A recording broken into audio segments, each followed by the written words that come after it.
मुझे 2021 का वो दिन याद है जब संघर्षों के दौर से गुजर रहा था। मेरी पार्टी तोड़ दी गई, मुझे सभी पदों से हटा दिया गया, मेरे राजनीतिक पारीख पर विराम लगाने की कोशिश की गई। चिराग पासवान का ये दर्द छलका है। नमस्कार, आप देख रहे हैं दर्श न्यूज और मैं हूं यति आपके साथ। देखिए, लोजपा रामविलास के राष्ट्रीय अध्यक्ष केंद्रीय मंत्री चिराग पासवान ने अपना दर्द व्यक्त किया है।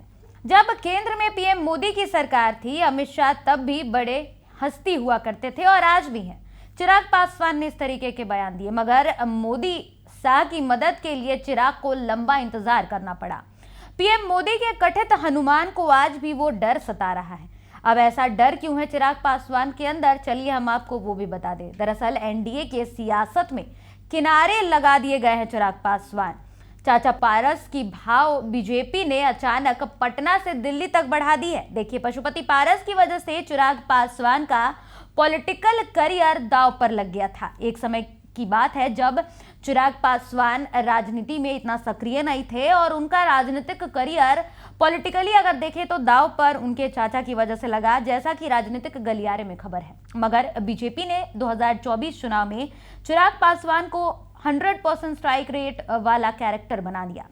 सियासत में पावर बैलेंस बड़ा जरूरी होता है, ये तो सभी जानते हैं। जिसके माथे पर 100% स्ट्राइक रेट वाला तगमा लगा हो, उसको कंट्रोल करना तो और भी ज्यादा जरूरी हो जाता है। पहले पटना में पशुपति पारस की बीजेपी अध्यक्ष दिलीप जायसवाल से मुलाकात की बात सामने आई, तस्वीरें भी आई। इसके बाद अमित शाह से मिलने दिल्ली में लाल गुलाब के बीच पीले फूल वाले गुलदस्ते के साथ अपने दूसरे वाले भतीजे यानी कि प्रिंस राज को लेकर मेल मिलापों के मायने अब पशुपति पारस को लेकर बदल गए। चिराग पासवान कम से कम इतना तो समझते ही होंगे कि जिसने उनको एक समय पैदल कर दिया था, अब वो सत्ता के कंधे पर सवार होते दिख रहे हैं। लिहाजा चिराग की बेचैनी बढ़ी दिख रही है। चिराग पासवान बिहार की राजनीति में वो चेहरे हैं जो सुर्खियों में हमेशा से ही रहे हैं, चाहे पॉलिटिकली हो या फिर पर्सनली हो। हर चीज में वो हमेशा अपने चाचा से आगे रहे। बिहार विधानसभा चुनाव होने वाला है और ऐसे में 5 जमाने के लिए चाचा भतीजे दोनों को मोदी और नीतीश की जरूरत होगी। पासवान परिवार में सियासी जंग अब भी शाह मात में बदलती दिख रही है। साहमात का ये खेल एक तरफा ना हो, इसके लिए बड़ी पार्टियां बैलेंस बना रही हैं। लोक जनशक्ति पार्टी रामविलास के राष्ट्रीय अध्यक्ष एक बार फिर चिराग पासवान बने।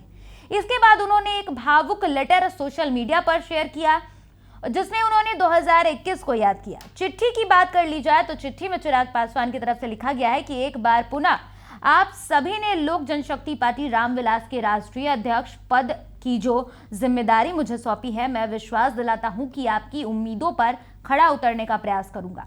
आप सभी पदाधिकारियों और कार्यकर्ताओं के विश्वास की डोर कभी टूटने नहीं दूंगा। आप सभी ने मुझ पर विश्वास जताया, इसके लिए हृदय से आप सभी को धन्यवाद और आभार प्रकट करता हूं। बीते कुछ वर्षों से आप लोगों के साथ सहयोग और समर्पण की वजह से लोक जनशक्ति पार्टी रामविलास ने राष्ट्रीय स्तर पर एक नया कीर्तिमान रचा है। देखिए, ये लेटर चिराग पासवान ने खुद शेयर किया और इसमें उन्होंने अपने दिल की बात रखी।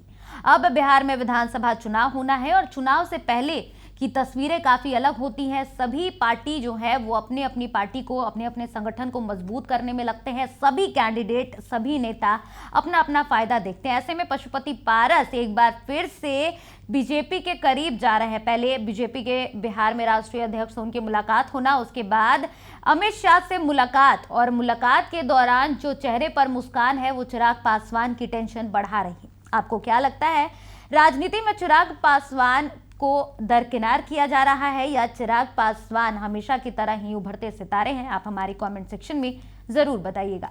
फिलहाल इस खबर में इतना ही। दर्श न्यूज पर खबरों का सिलसिला जारी है, देखते रहें दर्श न्यूज।